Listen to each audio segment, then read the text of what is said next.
Magandang gabi, Pilipinas, Luzon, Visayas, Mindanao, saan man sulok kayo ng mundo. Kayo'y sigurado aabutin ng aming makatotohanang balitaan, walang humpay na talakayan at walang kinakatakutang komentaryo. Dito lang sa Servisyo Balita, ako si Ed Tan Flores. Sa ulo ng aking balita, isang kriminal na hinatulan ng bitay matapos pugutan ng ulo ang asawa, iniligtas ng Diyos. Isang kriminal na hinatulan ng kamatayan sa pamamagitan ng bitay o dalawang habang buhay na pagkabilanggo matapos pugutan ng ulo ang kanyang asawa at balak pang lutuin at kainin na nakilalang si Willie Canturia, 46 anyos, ang iniligtas at binago ng Diyos na pinaglilingkuran ng Jesus Miracle Crusade International Ministry na pinangungunahan ng huling propeta na si Evangelist Willie E. Almeida. Gaano ba katotoo ang Diyos na ipinangangaral ni Evangelist Willie E. Almeida ang nagligtas kay Canturia? Ito ba isang katang-isip lamang? O ito'y isang imahinasyon o isang buhay na Diyos? Ayon kay Canturia, sa loob ng 13 taon na pagkakapulong sa provincial jail ay wala nang saysay ang kanyang buhay. Hinahamon niya ng patayan ang lahat na nagbabantay sa kanya. Marami na ring reliyon at sekta ang sumubok na siya'y pangaralan ng salita ng Diyos. Ngunit sila'y mga bigo. Hanggang isang araw ay nakilala niya ang buhay na Diyos. Narito ang aking report. Nandito tayo ngayon upang ating makapanayam ng isang bilanggo na niligtas ng mahal na Panginoon sa kanyang siguradong kamatayan at ang kanyang siguradong paghatol ng bitay. Ito si Brother Willie Canturia. Brother Willie Canturia, paano mo nakilala ang mahal na Panginoon? Sa pamamagitan po ng Bible study po sa loob po ng Cavite Provincial Jail sa gawain po ng Diyos. Ilan taon kang nakulong? Nakulong po ako ng 13 taon po. 13 taon sa anong kaso? Sa pagpatay po sa kinakasama pong babae. Paano mo pinatay? Pinugutan ko po siya ng ulo, tapos napugutan ko po siya ng ulo, tapos po nadala ko po siya sa tindahan, pinaluluto ko doon sa may tindahan, sabi ko po pupulutanin ko yung ulo, tapos hanggang sa hinimatay po yung may-ari ng tindahan, tapos tinanong po sa akin yung anak, bakit daw po ang kanyang nanay ay hinimatay.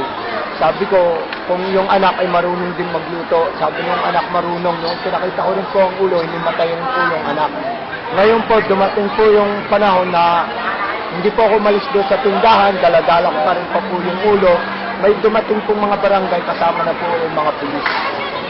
Tapos po yun, dinala po nila ako sa munisipyo, inimbestigahan po nila ako, tapos po, inilipat po, 2 buwan po ako sa munisipyo po, tapos dinala po nila ako sa Cavite Provincial Jail, hanggang sa, doon na po ako na simula po ng aking pagdurusa sa nagawa kong pagkakasala. Marami rin pong fellowship na dumarating po doon, ngunit wala po ako matagpo ang katotohanan. Kagaya po ng mga dating daan, mga forwards, mga born again. Basta marami po, mga Iglesia ni Cristo, 7 Days Adventist, Saksi ni Jehovah, mga Pentecostal. Ngunit wala po sa kanila akong natagpuan pong katotohanan. Yung mga tattoo mo dyan sa mukha, pakita mo nga, yun ba yung sanhina? Saan mo nakuha yung mga tattoo na yan? Sa akin po ito, sa loob na po ng bilangguan. Alright.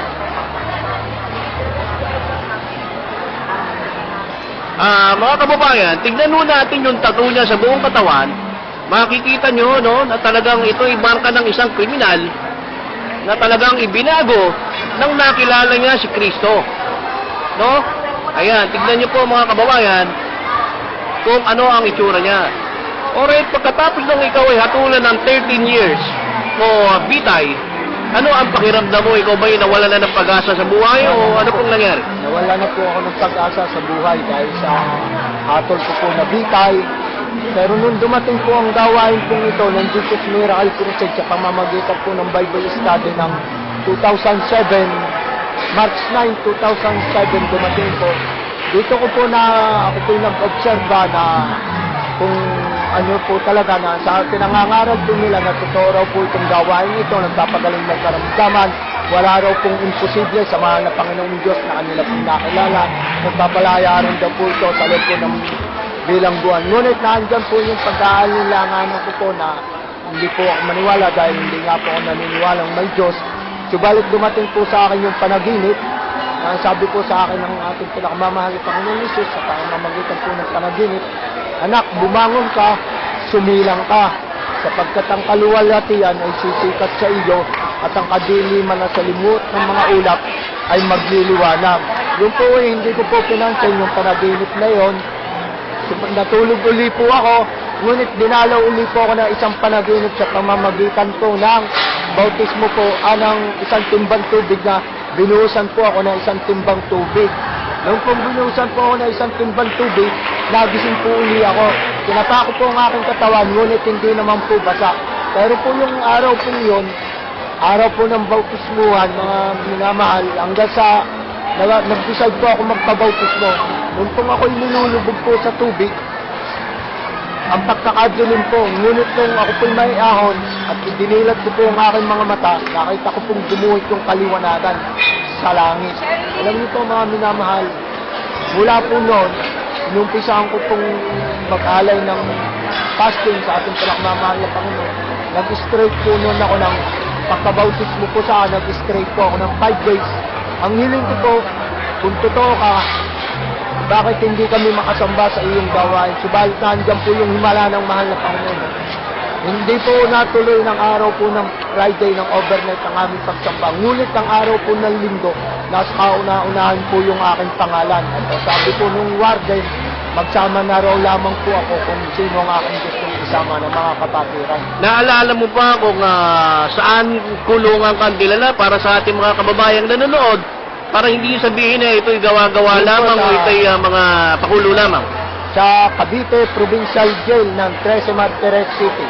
Alright. Doon po ako dinala sa loob po ng bilangguan. Naalala mo kung sino warden niya doon? Kung sino yung... Nung dumating po akong warden po ron ay si medyo Philippine National Police Bisedo po. Alright. Alright. Alright, so ngayon, no? Ano ang maipapayo mo sa lahat ng mga kriminal at sa lahat pang nasa kulungan upang sila yung mabigyan ng pag-asa ng ating mahal na Panginoon?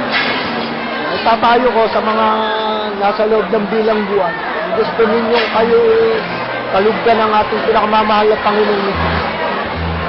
Bakit di nyo pagsisiyan ang inyong ginawang kasalanan, magpabautismo kayo sa tubig sa pangalan ng ating pinakamamahal na Panginoong Diyos? Huwag kayong mawala ng pag-asa. Ako nga, bitay, lumaya.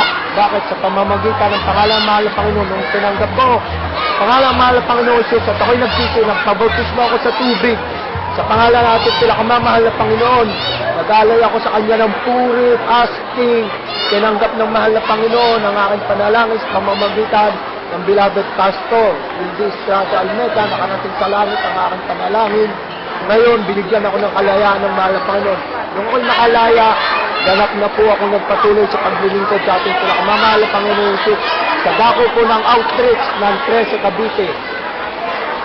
Alright, yan po Sir Jay, ang ating panayam sa isang kriminal na niligtas ng Panginoon na pinaglalaban o sinasampalatayanan ng taga Jesus Miracle Crusade International Ministry na kanilang sinasabi na ang kanilang pinaglilingkurang Diyos ay buhay. Mula rito sa Quezon City, Edward Flores, nag-uulat dito lang sa numero 1 at nangungunang Serbisyo Balita, Live Online.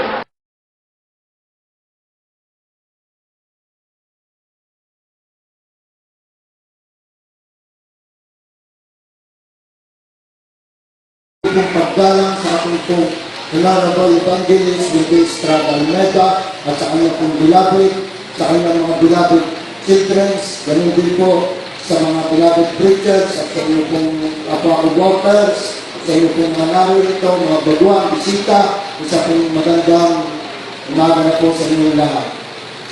Ako po yung nagpapatuto sa inyong harapan kung paano po ako nakakilala sa ating pinakamamahal na Panginoong Jesus at kung paano rin po ako binago ng ating pinakamamahal na Panginoong Jesus. Ito pong gawain na tinakilala ko po nung ako po ay nasa loob po ng bilangguan, dahil sa loob po ng Cavite Provincial Day.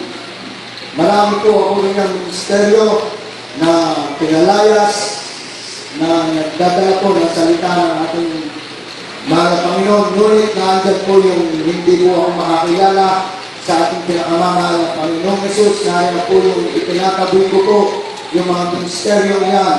Napakarami po yan. Subalit kung ito pong gawain ito, yung ating puriyan sa loob po ng Provincial Day, unti-unti ko pong pinagnilay-nilayan, ito pong gawain ito, hanggang sa dumating po sa akin ang pagtawag ng ating pinamamahal ng Panginoong Jesus sa gawain po ito na nagbigay po siya sa akin ng panaginip.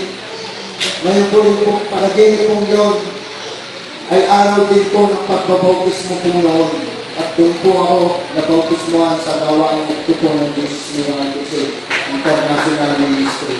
Nariyan po na patuloy po ang lingkod sa ating pinakamamahal ng Panginoong Jesus. Dumating po sa buhay ko sa loob po ng Provincial Day na lahat po binago sa buhay ko. Nariyan po na yung atawag po sa akin dyan sa loob po ng day, isang demonyong mali. Ngunit nung ako po yung nakakilala sa ating pinakamamahal na Panginoong Jesus at binago po ako, ang tawag na po nila sa akin isang minting amen na po. Alam ko po nakakilala sa ating nariyan po yung trials ko po na napakatagal po walang healing. Nariyan po yung umabot po ng mahigit po 2 taon na ako po walang healing. Ang ginawa ko lamang po, nagpakainit po ako sa ating pinakamamahal ng Panginoong Jesus. Dagang po, lagi po akong tumatawag sa Kanya. Gabi-gabi po, nagpupuri po sa Kanya, sa ating pinakamamahal ng Panginoong Jesus. At nag-aaral po ng ayuno sa ating pinakamamahal ng Panginoong Jesus. Isang araw po, dumating po, na tumatawag po ako sa opisina na ang sabi po ng empleyada, ako daw po magkakameron ng hearing. 2011 po, nagkameron po ako ng hearing ng August 11 po. Naandyan po yung dinala po ako sa korte, nariyan po yung paano po ako ninalipat po ng judge, yung papel ko. Pero ang tagal po namin, tingin lang po kami ng judge na tapos yung judge, tinawag po yung fiscal, nag-usap po sila ng fiscal, tapos po yung judge ulit po tumingin po sa akin, tapos ako po pinatayo. Ang akin pong kaso ni heinous crime, karumal-dumal po. Pinatay ko po yung aking pinakasamang babae, pinutulang ko po yung ulo. Yung po ang aking naging kaso, mga pinakalimputan sa jail. Subalit kariya po ang kahabagan ng ating pinakamamahal ng Panginoon. Kung ako po nakatulan sa kaso ko po yun, ay bitay. Ngunit kariya po ang ating pinakamamahal ng Panginoon Jesus, na kapitad ng pinagigatan. At dito na po, pinagalaan ko, matulan ko ng bitay, ng ating pinakamamahal ng Panginoon Jesus. Hindi po muna ang usgado, ang judge na tumatayo po, nilawag po ng aking kaso mga minamahal. Nariyan po na nung ako po'y nang pinatayo, ang sabi po sa akin ng judge, dismiss na ang iyong kaso. Sabi po sa akin ng judge, nakabili po ng aking pinamamahal ng Panginoon. Ang mga kaya pagpapala po ng aking pinatayo sa aking pinamamahal ng Panginoon, hanggang sa ako po nariyan po na dumating uli po yung gawain po noon, na sabi ko po, sa ating kapatiran na ako po'y laya na, yung sinama na po nila ako, papunta po rito, sa loob po ng pastoral house. Ngayon po, ano po, hanggang sa ako po trabaho, sa labas. Ngayon po, wala po ang katahimik ng buhay ko sa maraming lipunan. Talagang ayaw po ipahintulot ng ating pinakamamahal ng Panginoong Jesus na ako po'y mawalay. Dito po sa loob po ng pastoral house, wala po uli po na ako. Ibinalik uli po ako ng ating pinakamamahal ng Panginoon. Dito po sa loob po ng pastoral house. Ganun malaman po ang pag-iingat sa akin ang ating pinakamamahal ng Panginoong Jesus. Nariyan po ang mga pagsubok sa buhay ko na talaga pong sabi nga po kahit sino po, hindi po kaya nilang basta-basta ang pagsubok.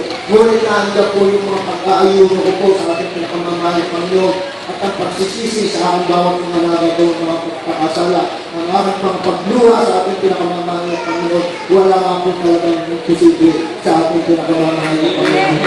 Kasi tumawag po naman kayo sa Kanya na may kababang loob, pagsisisi at pagkaayuno, din po ng ating pinakamamahal na Panginoon Jesus ang ating tinatawag sa kanyang pangalan. Narito po ako ngayon sa inyong harapan, nakita niyo po kung paano po ang binago ng ating pinakamamahal na Panginoon Jesus. Ang di paano po na ako pinalaya sa kanyang magdungan na kasalanan ko po. Ganyan po magmahal ang ating pinakamahal na Panginoon. Napakabuli po niya sa bawat isa po sa atin. Hanggang dito na lamang po yung nagbabahagi po sa inyong matutot ko ng mga kailangan ko. Bilang po ang nagdaan na pinag-aaral ng awit ko sa